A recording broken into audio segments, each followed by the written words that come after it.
नमस्ते, यहाँहरूलाई मेरो नेपाली किचनमा स्वागत छ।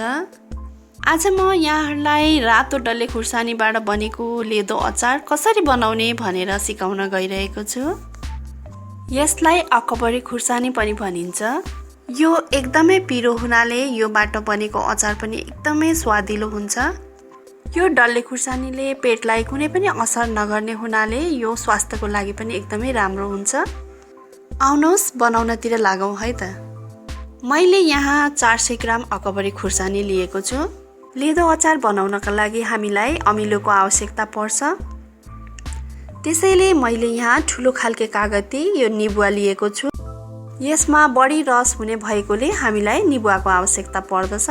मैले यहाँ 7 वटा निबुवा लिएको छु।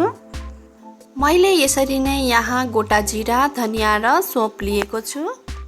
यसलाई मैले यहाँ भुटिसकेको छु। मैले यो भुटेर यहाँ तयार पारेको छु। यहाँ जिरा, धनिया र सोप तीनटै मैले 100 ग्राम लिएको छु। यसरी नै हामीलाई अदुवाको आवश्यकता पर्छ। अदुवालाई मैले यहाँ तासेर यसरी मसिनो मसिनो टुक्रा गरेर काटिसकेको छु। यो चाहिँ 250 ग्राम लिएको छु। अब यो सबै चिजलाई हामीले मिक्सीको जारमा राखेर मसिनो गरी पिस्नु पर्ने हुन्छ। मैले यहाँ जिरा, धनिया र सोपलाई मसिनो गरी पिसिसकेको छु। यसरी नै अदुवालाई पनि मिक्सीमा मैले यसरी मसिनो गरी पिसिसकेको छु। अब यो डल्ले खुर्सानीलाई पनि मैले सफासँग पखालेर राखिसकेको छु। अब यसलाई पनि म यो मिक्सीको जारमा हालेर यसलाई पनि पिस्न गइरहेको छु।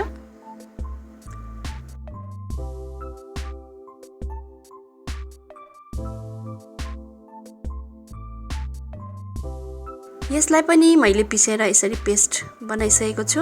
यसमा 1-2 वटा डल्लो रह्यो भने पनि खासै फरक पर्दैन।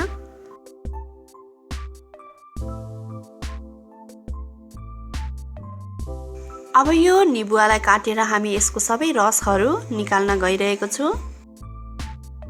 मैले यहाँ यो निबुवाको रस निकालिसकेँ। अब यति गरिसकेपछि म अचार पकाउनतिर लाग्दैछु। अब ग्यास अन गरेर एउटा भाँडा बसालेर त्यसमा 200 ml जति तेललाई राखौँ।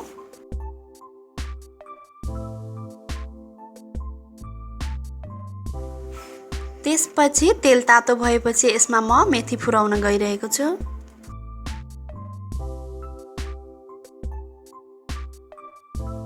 मेथी ब्राउन भएपछि म यसमा 1 चम्ची बेसार पनि राख्दैछु।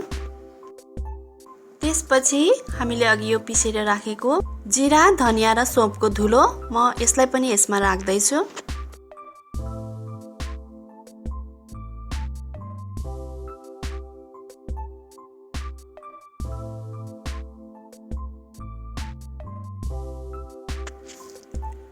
अब यसलाई राम्रोसँग चलाऊ।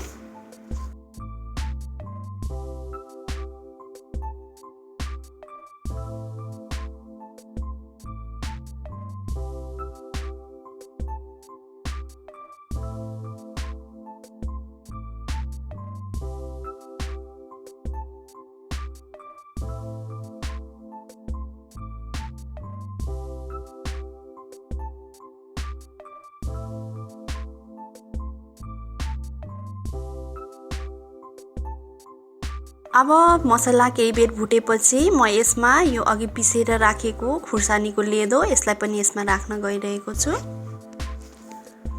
खुर्सानी हालिसकेपछि यसको खार एकदमै पिरो आउने हुनाले यहाँहरूले अचार बनाउँदाखेरि अलि ध्यान पुर्याउनु होला।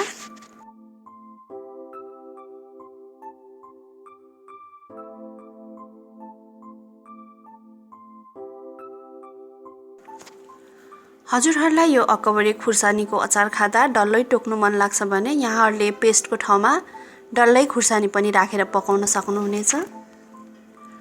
अब यसलाई हामी केही बेरसम्म चलाउँदै तेलमा पकाउँदै जाउँ।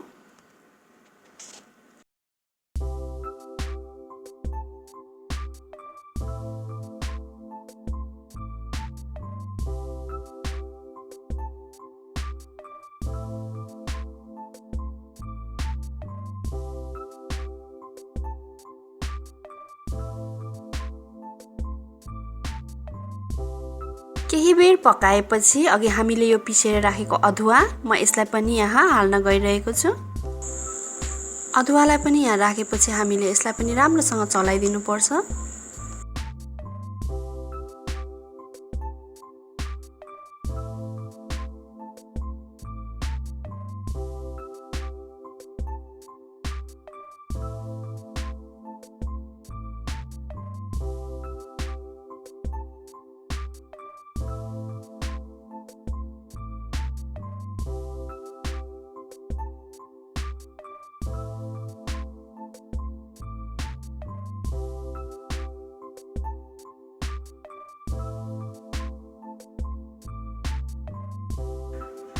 अब यसमा म 2 चम्ची नुन राख्न गइरहेको छु। नुन चाहिँ यो पिरो र अमिलो बढी हुनाले नुन यसमा अलिक राख्नुपर्ने हुन्छ। हजुरहरूले यसलाई पछि टेस्ट अनुसार नुन थप्न पनि सक्नुहुनेछ। अब यो सबै मसलाहरूलाई हामीले 8-10 मिनेटसम्म भुटिसकेपछि हामीले यसमा निबुवाको रस राख्नुपर्छ।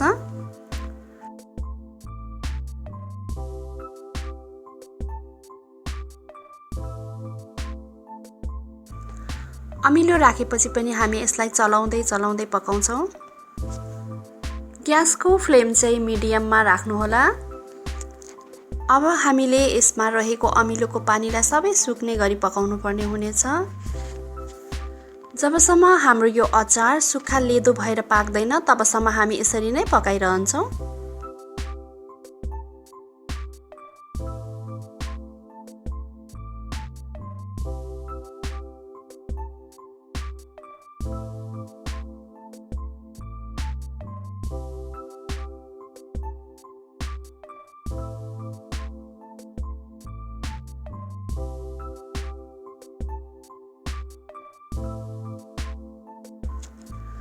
अब यसको पानी सुक्दै गइरहेको छ। मैले यो अचारलाई सानो आगो पारेर निकै बेरसम्म नै पकाइसके।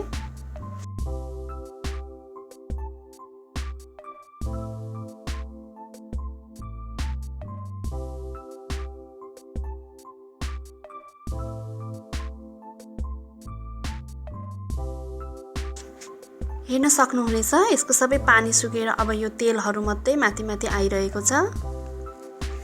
यो हाम्रो अचार अब रेडी भइसकेको छ। म यसलाई अब सेलाउनका लागि यसै छाडिदिन्छु।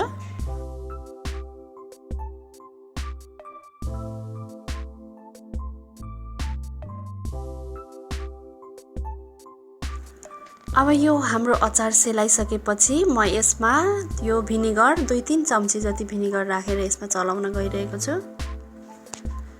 भिनेगरले हाम्रो अचारलाई बिग्रिन दिँदैन र हामीले अलिक लामो समयसम्म पनि यसलाई स्टोर गरेर खान सक्छौँ। भिनेगर राखेर राम्रोसँग चलाइसकेपछि हाम्रो यो अचार अब खानका लागि रेडी भइसकेको छ। हजुरहरूले यो अचारलाई भातसँग एकदम थोरै मात्रामा मात्र खानुहोला। यो एकदमै पिरो हुने हुनाले पिरो मन पराउनेहरूको लागि चाहिँ यो अचार एकदमै स्वादिलो हुनेछ। अब एउटा डब्बामा हालेर यहाँहरूले यसलाई स्टोर गर्न सक्नुहुनेछ। यहाँहरूले यो अचारलाई फ्रिजमा राखेर खानुभयो भने यहाँहरूले 5-6 महिनासम्म पनि मजाले खान सक्नुहुनेछ। यहाँहरूले पनि अब यो डल्ले रातो खुर्सानीको पिरो लेदो अचार घरमा बनाएर ट्राई गर्नुहोला। कस्तो बन्यो भनेर मलाई कमेन्ट गर्न नबिर्सिनुहोला। र यदि मन पर्यो भने लाइक र सेयर पनि गरिदिनु होला। र यदि कृपया सब्स्क्राइब गर्नुभएको छैन भने मेरो च्यानललाई सब्स्क्राइब गरेर बेल आइकनलाई क्लिक गरिदिनु होला। यदि यहाँहरूले मेरो अरू भिडियो हेर्नुभएको छैन भने मेरो नेपाली च्यानलको भिडियोजमा गएर हेर्न सक्नुहुनेछ। मैले त्यहाँ विभिन्न खानेकुराहरूको रेसिपीहरू तयार पारेर देखाएको छु। स्पेसली हामी गृहिणीहरूलाई दिउँसोको खाजामा के बनाउने, राति खानामा के बनाउने भन्ने प्राय टेन्सन भइ नै रहन्छ। अझ त्यसमाथि बच्चाहरूलाई के खुवाउने, कसरी खुवाउने, उनीहरूको टेस्ट अनुसार कसरी हेल्दी हुनुको साथसाथै टेस्टी पनि होस् भनेर हामीलाई सधैँ नै चिन्ता लागिरहन्छ। अझ कतिपय बच्चाहरू त तरकारीहरू खानै मान्दैनन्। यस्तो बेलामा हामीले उनीहरूलाई मनपर्ने तरिकाले हामीले कुनै डिसमा तरकारीहरू मिक्स गरेर बनाउन सकिन्छ। मेरो भिडियोहरू हेरेर यहाँहरूले आफू, आफ्नो परिवार र आफ्नो बच्चाहरूलाई हेल्दी, टेस्टी र सजिलै तरिकाले घरमै भएका चिजहरूबाट नयाँ नयाँ रेसिपीहरू बनाएर खुवाउनु हुनेछ भन्ने आशा राखेकी छु। यसरी नै म हजुरहरूको लागि नयाँ नयाँ रेसिपीहरूको भिडियो लिएर आउने नै छु। हस्त यहाँहरूको दिन सुख भए बितोस्। धन्यवाद।